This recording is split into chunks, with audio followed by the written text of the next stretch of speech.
ভারত তো দূরের কথা, আমেরিকা আমাদের সাথে টিকবে না ইনশাআল্লাহ। আমরা বলতেছি 4 দিনের মধ্যে আমরা কলকাতা দখল করে নেব ইনশাআল্লাহ, আমরা দখল করে নেব আসাম দখল।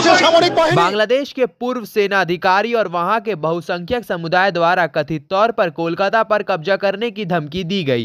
यह बयान सोशल मीडिया पर वायरल हुआ, जिसके बाद सीमा सुरक्षा बल ने सीमा पर निगरानी और सख्ती बढ़ा दी है। खास करके ये सुनिश्चित किया जा रहा है कि कोई भी अवैध रूप से सीमा पार ना कर सके। इस संदर्भ में नदिया जिले के गेडे सीमा क्षेत्र में भी बीएसएफ के जवानों को अधिक सतर्कता देखा जा रहा है। जो लोग सीमा पार कर रहे हैं, भारत प्रवेश कर रहे हैं, उन पर भी निगरानी बढ़ा दी गई है। আপনাদের মিডিয়া বন্ধুদের থেকে আমরা জানতে পারছি যে বাংলাদেশে কিছু কিছু সেনা মেজর বা প্রাক্তন মেজর এবং কিছু কিছু ছাত্র নেতারা তারা বিভিন্ন রকম উস্কানিমূলক কথাবার্তা বলছে এবং তারা বলছে ভারতবর্ষকে আক্রমণ করবে, যুদ্ধের জন্য তারা প্রস্তুত এবং তাদের যা ছাত্র সংখ্যা রয়েছে সেই ছাত্র সংখ্যা দিয়ে তারা ভারতবর্ষ শুধু নয় আমেরিকা পর্যন্ত দখল নিতে পারবে। ঠিক যেমন ঝাড় ঠিক তেমন বাস, এই কথাগুলো যেরকম আছে ঠিক আর একটা প্রবাদ আমাদের বাংলাতেও আছে, পিপিলিকার পাখা ওড়ে মরিবার তরে। তো এদের পরিস্থিতি হয়েছে তাই। ভারতবর্ষের মতো একটা সামরিক শক্তিশালী দেশ, আমেরিকার মতো প্রথম শক্তিশালী একটা দেশ, তাদের সঙ্গে এরা যুদ্ধ করবে, উপর থেকে বোম মারলে নিচে বসে তরোয়াল নাড়াবে। এই তো এদের পরিস্থিতি। ওরা মনে করছে ওদের শেখ হাসিনা সরকারকে ওখান থেকে হাঁটিয়েছে মানে বিশ্বের সব জায়গাতেই ওরা যেতে পারবে। আসল কথা দোষটা এদের নয়, দোষটা ওদের পূর্বপুরুষের। আমরা জানি 1971 সালের আগে ওই দেশটা পূর্ব পাকিস্তানের বা ছিল, তা সেই সময় খান সাহেবরাও তো ওখানে অনেক বেশি অত্যাচার করেছে। ওখানকার মা বোনদের ধরে নিয়ে গিয়ে তাদেরকে যে কি বলাৎকার করেছে বা কোথায় কি করেছে। তার পরবর্তীতে দেশটা স্বাধীন হলো ইন্দিরা গান্ধীর হস্তক্ষেপে এবং তারা স্বাধীন হিসাবে বসবাস করত।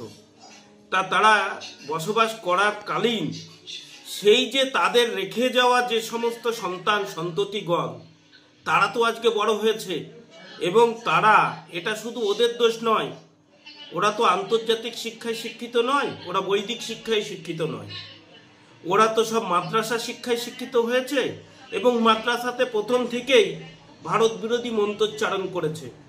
আর যেহেতু ওরা তাদের পূর্বসূরীদের অস্তিত্বে মানে রক্ত তো কখনো বেইমানি করে না, সেই রক্তের আস্ফলন আজকে ওরা দেখাচ্ছে।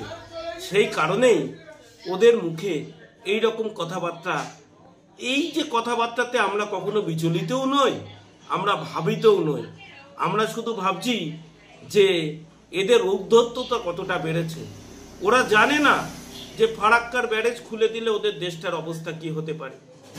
ওরা জানে না ভারতবর্ষে যে পরিমাণ মানুষজন বসবাস করে, যে পরিমাণ কাঁচরা হয়, সে কাঁচরা ওদের উপরে নিক্ষেপ করলে কাঁচরা থেকে বেরোতে পারবে না। ভারতবর্ষে যত পুরুষ আছে তাদেরকে যদি বাদ দিই, আমি আমাদের মা বোনদেরকেও যদি ওখানে বাদ দিই, আমাদের ভারতবর্ষের তৃতীয় শ্রেণীর মানুষ তাদেরকেও যদি বাংলাদেশে পাঠায়, তাদের ছায়ার নিচেতে গিয়ে ওদেরকে আশ্রয় নিতে হবে। তা সেই রকম একটা শক্তিধর দেশ যারা ভারতবর্ষের সামনে এই ধরনের মন্তব্য করবে, এটা বলাই যায় এটা ওদের রক্তের দোষ। আসল কথা এই ধরনের মন্তব্যের পেছনে পাকিস্তান এবং চীনা যোগ রয়েছে, তাদের উস্কানিতে এই ধরনের বক্তব্য দিচ্ছে। পরিস্থিতি কি আছে? খারাপ পরিস্থিতি। কি জানেন বাংলাদেশের পরিস্থিতি নিয়ে? কি দেখছেন? বাংলাদেশে ধরেন এই বর্ডার অঞ্চলে গন্ডগোল, ঢাকা গন্ডগোল।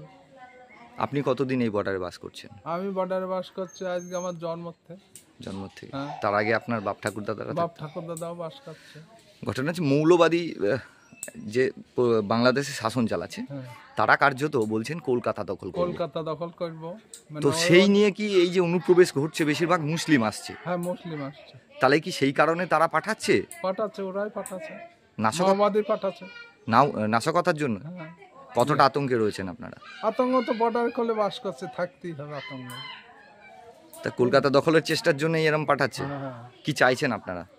আমরা যাতে শান্ত থাকে বর্ডার, আমাদের বাংলাদেশ পাশাপাশি দেশ, তারা যদি ভালো থাকে আমরাও ভালো থাকবো। সেখানকার হিন্দুরা আসছে, না, হিন্দুরা এখন বর্ডারে আসতে ভেসা পাচ্ছে না, ওই জন্য আসতে পারছে না। আসতে পারছে আর না। যারা প্রবেশ করছে, তারা যাচ্ছে কান্তি কান্তি।